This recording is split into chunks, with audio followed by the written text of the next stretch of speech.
science and then drop out the higher in institutions and academia only the 40%. That means how much dropped? 43% to 14%. That means this one is that 29% populations, 29% of women are left out either, or maybe goes for the some social culture institutions is there, like the marriage, maybe the culture is not allowed to the women go to the outside, or maybe the income, or maybe the economic conditions and availability of the academia or university at the region. Region is also one of the factors. What the reasons? Suppose that take the some of the reasons and women are getting the 43% in the graduate, but that reason is that some part of our country is developed and some are underdeveloped. So thing is that when the women from the some backward region of the country wants to do that research in the higher education or academia, she don't have, maybe the economic condition is not good, family is not allowing, culture is not like that, religion is the barrier or other factor. Because of she is the woman, she is not allowing to the do higher education of the outside. So here these are the some factors which hindrance the women's in the participation in the higher educations. And although male and female participation is graduate study is comparably good, but drops significantly. Thus, the visibility of female faculty in university and research institutions is significantly lower. So, women faculty is lower in higher institutions. Why? Because of that already I told you. But the bothersome is that the percentage of women in faculty positions begin to shrink with each step by the leader. Suppose that here what author wants to tell that it is shrink. Shrink means, so we will understand here why shrinking. Suppose that if this is the primary level of education, 100 enrollment is there. So our education is like that. Why? This has some seat cut, this is some seat cuts, this some seat. The availability of resources. So here the each step and women in the faculty positions begin to shrink with the each step to the ladder. The number decrease when it comes to the positions involving decision making. So in the decision making also, in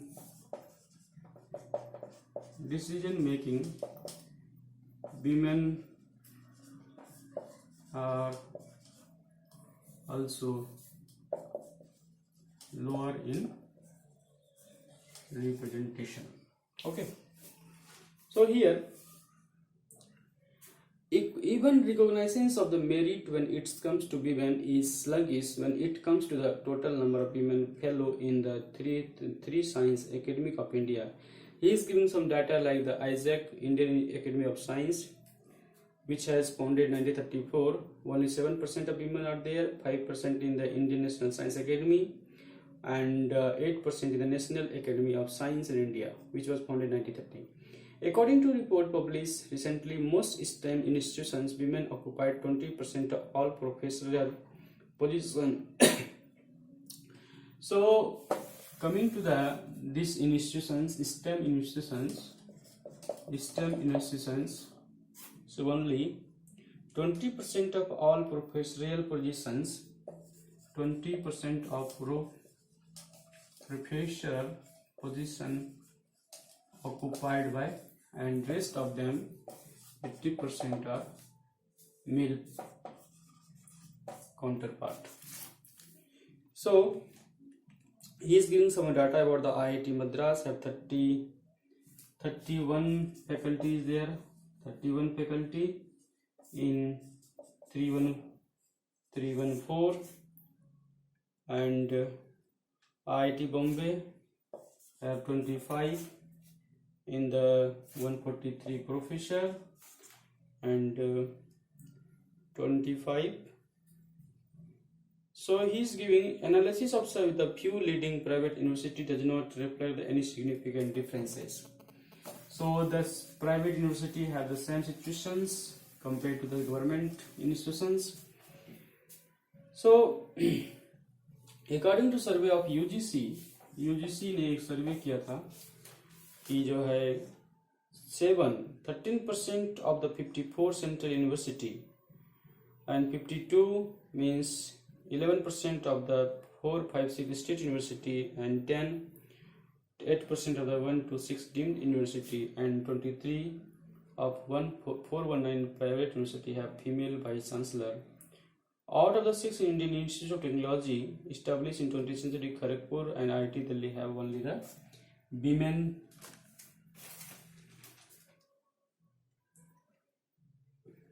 members on their governing body.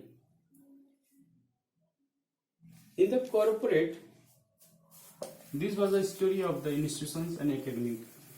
Next, that he is giving the corporate world statistics.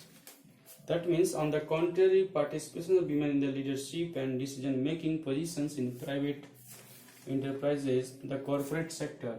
Corporate means corporate sector, and other terms is that enterprises, private enterprises.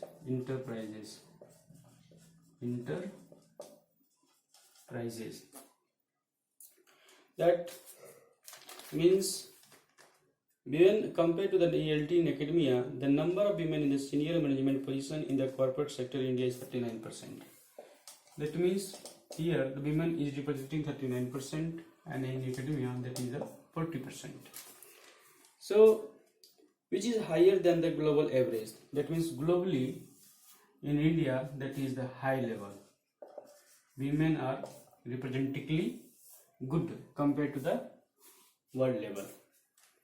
So which is higher than the global average? Number of women in CEO in Fortune 500 company is 15%, while female board member in the management of private enterprises has been growing from 15 to 16.9% and 19.7% in 2022. If this trend continue, the near parity will be reached by 2044 according to the forecast made by Deloitte. So that some company has more representation of women, and in this worth reflecting on the reason for this discrepancy in female participation in higher position in these two sectors. The mechanism of selections and promoting person in the private sector is mostly based on the competence. So author wants to tell that here the selections of the women or the authority in that private sector or corporate sector on the basis of that is competency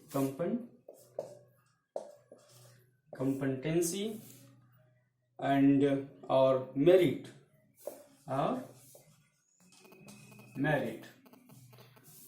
because it is more result market oriented with a definite metrics, and this competency because the market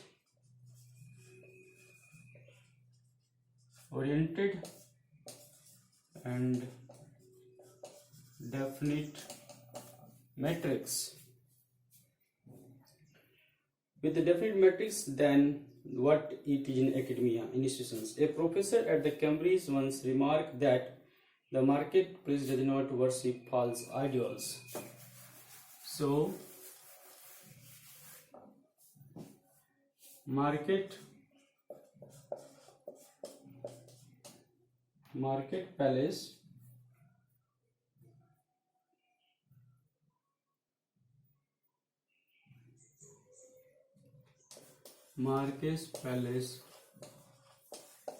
do not worship false idol. False idol means that there is a competition and makes empirically correct judgment and makes empirically correct judgment. Okay, empirically what is this means? The statistics. That means how much growth is happening due to the particular person, either man, either women. Okay, so here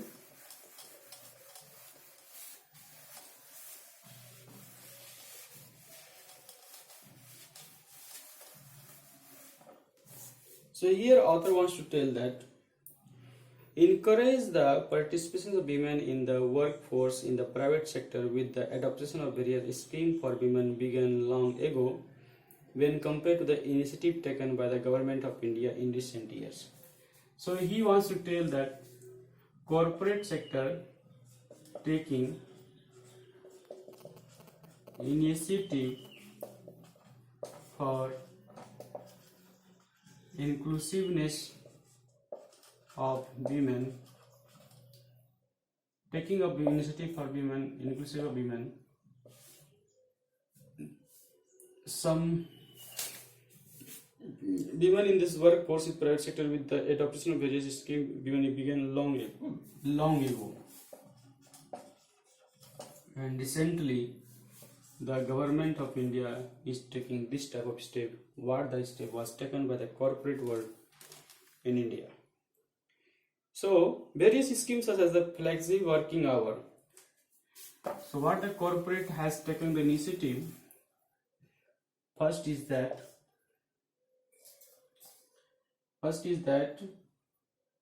like flexi work time, and second is that rejoining the workforce,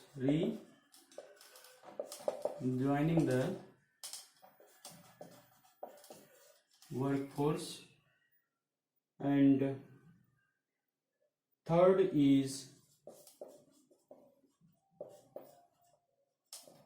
interim break. Sections operated only by women were introduced in private enterprises in 1990. Entered in 1990, with the benefit being reaped now. It is hoped that program that had been initiated by the government to empower women in the workforce will result in the gender parity to impose.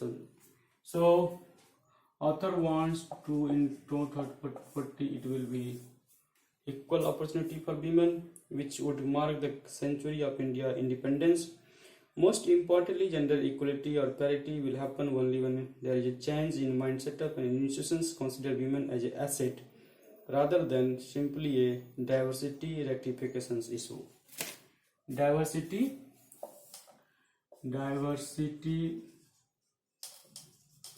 rectification issue. So here that in 1990 corporate world started the flexi work hour, rejoining the workforce and interim break. So diversity rectifications means that last paragraph I will discuss about these things. So most importantly, gender equality or parity will be happen when there is a change in the mind setup and institutions consider. Mind setup means if mind setup is that if some particularly caste or community do not allow to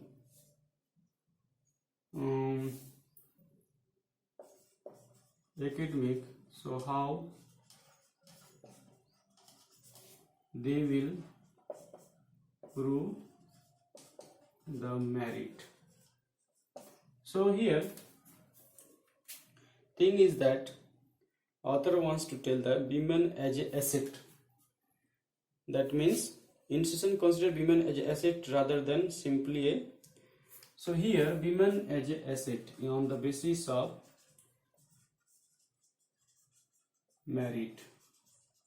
So give the chance to women also to participate and decision making and take initiative to include the women in academia and university. So it will be more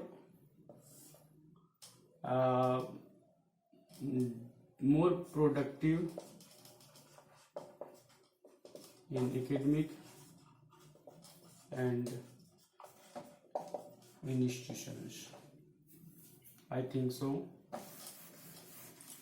And this law is applying to all caste, community and gender.